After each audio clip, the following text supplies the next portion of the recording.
Our top story today is on the poster boy of South India, which is Bengaluru. Incessant rains in Bengaluru last week crippled normal life in several parts of the city, leaving behind waterlogged roads, flooded homes and severe traffic jams.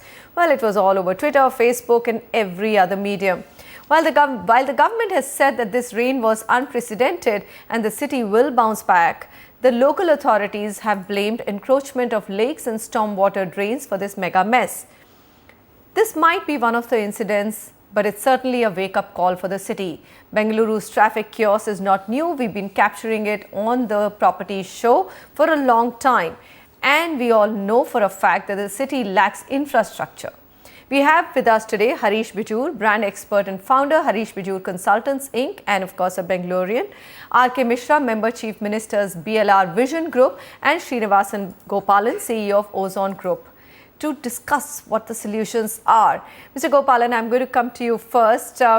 Was it really unprecedented rain? Was it one-off, or do you think that Bengaluru is simply not prepared to take any kind of big rainfall? And we're still in the monsoon session or season.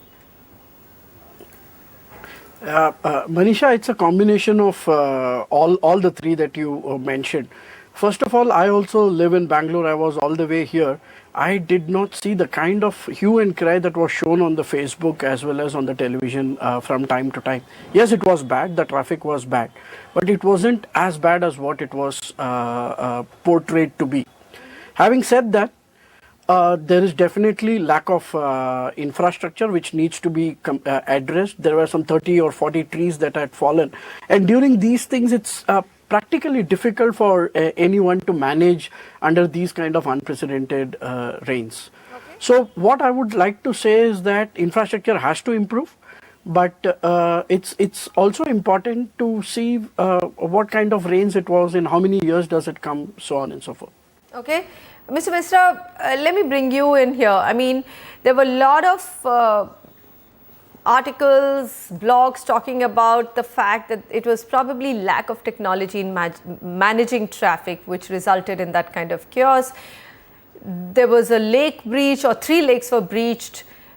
All major arterial roads were inundated. Mr. Gopalan is saying maybe it was overplayed, but I have a long list here. I mean, there doesn't seem to be much of an exception. There was Old Madras Road, Hosur Road, Outer Ring Road, Banarghatta Road, Ballari Road, Veerasandra Junction, Nice Road Junction, below Electronic City. So really, would you say that it was just one of those off chances? Because any city can't be prepared for abnormal rain.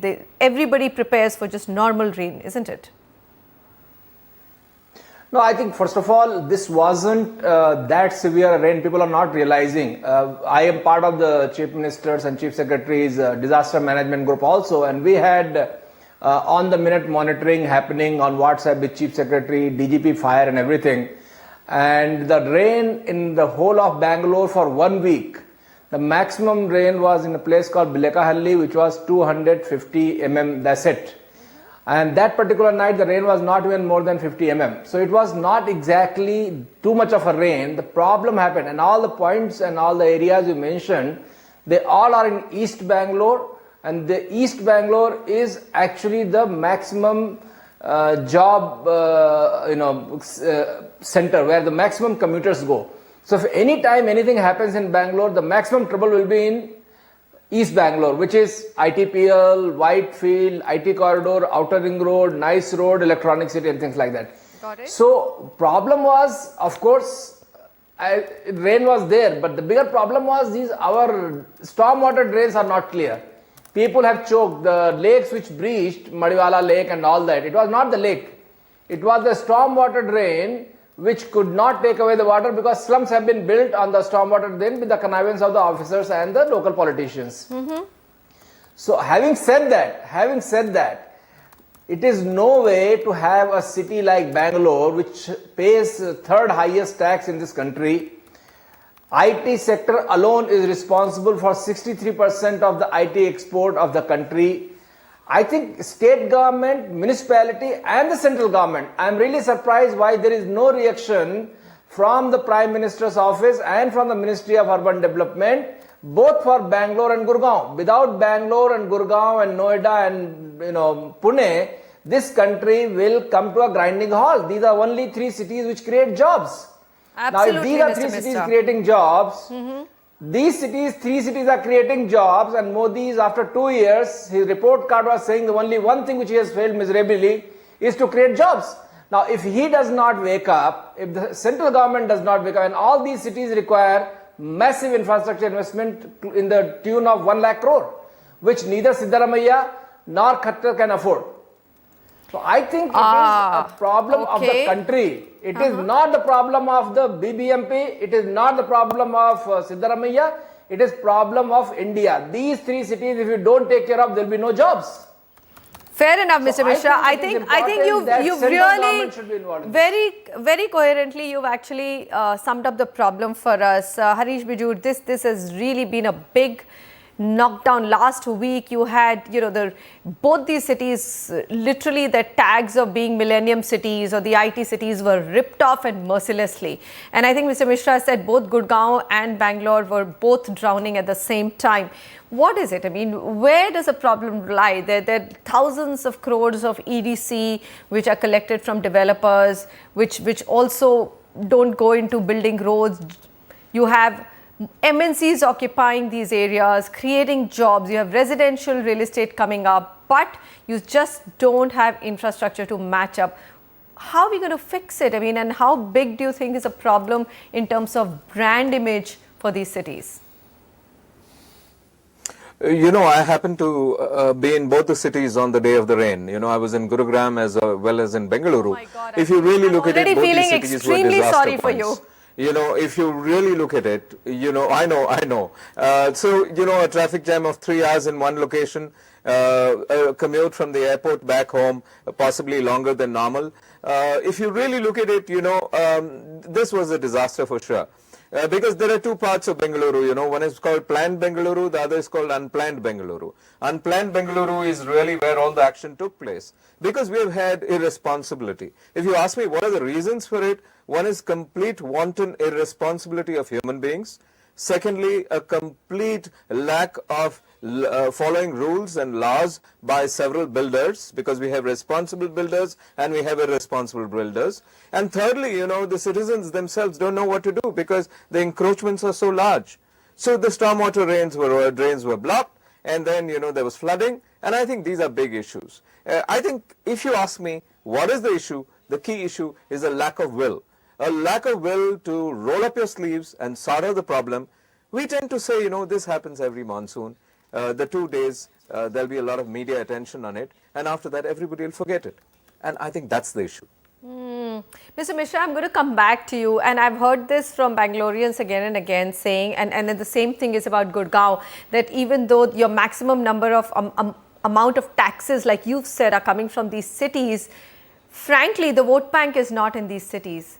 And you might say that this should be a central government problem, but I don't think you can absolve state governments or local municipal bodies like the BDA, BBMP. They also have, they have funds which have got misutilized. So are we saying that these cities don't get the attention because the vote banks aren't in these cities? Isn't that the biggest problem? Absolutely right. So let me give you some numbers. For example, unfortunately, India, the cities are the capitals of the state, the mega cities, whether it is Mumbai, whether it is Bangalore. Now what happens, look at Karnataka. Karnataka's GDP, 60% comes from Bangalore. The tax collection of Karnataka, 70% comes from Bangalore. 22% of people from Karnataka live in Bangalore. But the political representation is only 26 MPs, which is 11%. Now, Siddaramaiah is not worried about 60% of GDP or 70% tax collection. He is worried about 90% of the vote. And Bangalore does not count there because out of 220 MLAs, only 26 MLAs come from Bangalore. Same is the issue with any state capital which is actually feeding the whole state. Now, take Bangalore out of Karnataka. Karnataka will have tough time managing it economically. Then why politicians are not investing enough into this? Is a golden goose, and you are killing the golden goose. The first and last chief minister who worried about Bangalore and invested in Bangalore was S.N. Krishna. Absolutely. Before that and after that, actually before that problem was not so acute, But after that, successive chief ministers. It is the first time I am part of the government committees which we propose solutions. Now after 3 years of this government, first time in the current government, the budget was sanctioned as was requested. And that also speedily amount of 7,000 crores. In a 1,63,000 crore Karnataka budget, Bangalore gets only 7,000 crores. Oh my God. And Okay, Bangalore you know what? contributes 70% to the tax of Karnataka. Now, how can you expect a city which is 1.2 crores with this small amount? So I totally agree with you, but let me tell you, Bangalore, Mumbai, Pune, I have given the proposal to Prime Minister's office for a mega city plan for 8 cities of India. If we don't do that, India will not be able to provide employment to its youth, and then our demographic dividend will become demographic curse. Absolutely. And it's scary. I think the government does realize what a big problem it is. You're going to have social unrest if you're not able to provide jobs. Yes. Mr. Gopalan, come in on this matter per se. You know, real estate is facing one of the toughest times last 2 years, and you may say that sales have revived, but really pricing power has completely gone out of a market where there was not that much of a fluff. I mean, Bangalore is not a market where there was so much fluff. That market was anyway growing at 9 to 10% in terms of pricing. What happens now? I mean, it might be short public memory, but don't you feel that incidents like this really scare people? Why even bother investing large sums in a city where infrastructure is absolutely crumbling? Yeah, in fact, you should look at it the other way around. It is the biggest opportunity for developers where the infrastructure is bad. Because when the infrastructure is not there, certain locations which are good, you charge a premium on those. Even if you look at Whitefield, you named a few locations. There are some places which are low-lying areas. There are some places which are not low-lying areas. The ones which have not got affected will charge a premium as of today. So it's extremely important that the infrastructure is done seamlessly across the city. For example, you look at it now. Today, a person would like to be in North Bangalore rather than in East Bangalore. As rightly pointed out, the action is in East Bangalore today, and slowly the shift is happening towards North Bangalore, and that is where the opportunity lies for developers today. Okay. Even in So it's extremely important that on one hand, all of us are saying that the prices should not go up. RBI came back very heavily on real estate developers, saying that you should not increase the price. But the real solution lies in providing seamless infrastructure so that time to reach a particular destination is less.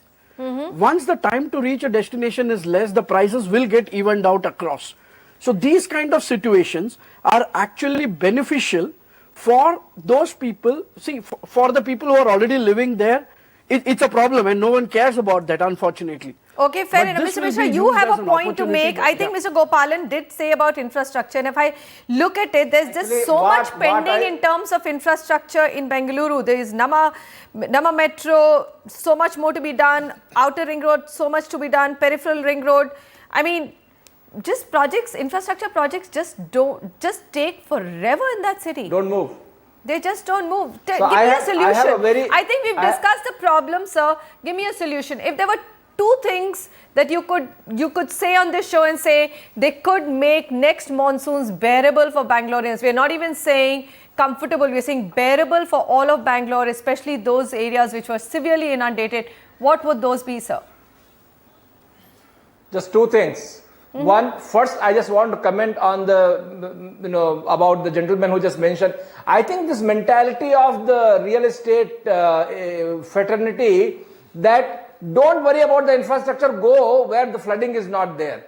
If you have that kind of mentality, if CREDAI had put enough pressure, by the way, CREDAI has politicians in their pocket. Only problem is they go and meet them only before the elections, give them money and then forget about it. If the CREDAI comes out and puts enough pressure on the politicians, I think things will improve, because CREDAI is not doing. They simply move out a place, create a mess in one place and then move out to another place. So that's one point. Now coming to solution. 2 things. BBMP is 870 kilometers. BBMP does not have qualified engineers, does not have capacity to build the roads. Roads are very specialized subject. So like water has gone to BWSSB, Power has gone to BESCOM. I have already suggested to Chief Secretary, he is considering it. Take the roads and drains out of BBMP. Because in BBMP is a government. There are 198 decision makers.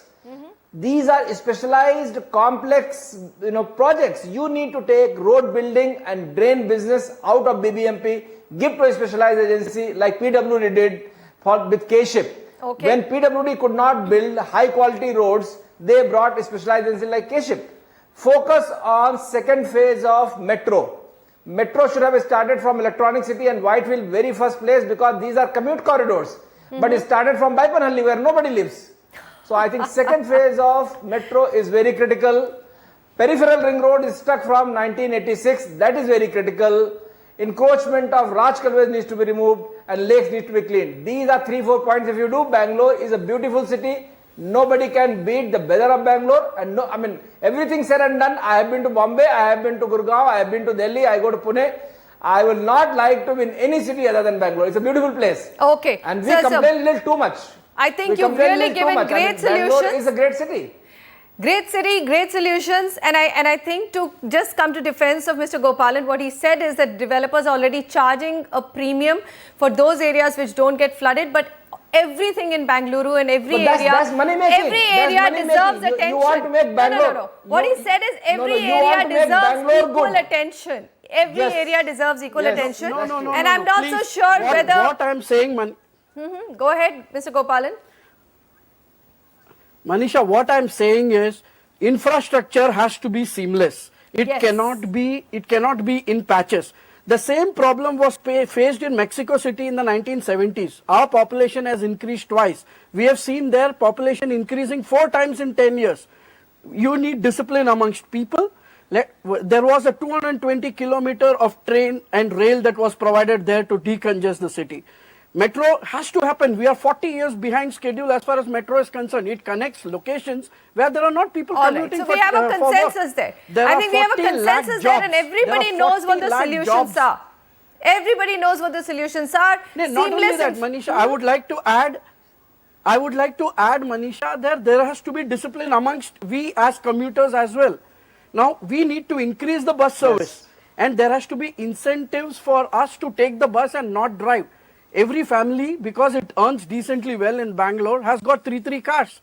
Each one of them driving and taking the car at their own will. So obviously there has to be rationalization there as well. So it's a place where the government and people like us need to sit down together and resolve this, because I agree with the gentleman that Bangalore is the best city. I have migrated from Bombay to Bangalore.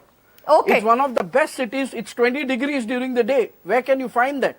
All right, though I must say that this January was very hot in Bangalore, and that also is another big question and point of debate. Let me go to Mr. Harish Bijur. I mean, he's another gentleman who loves Bangalore.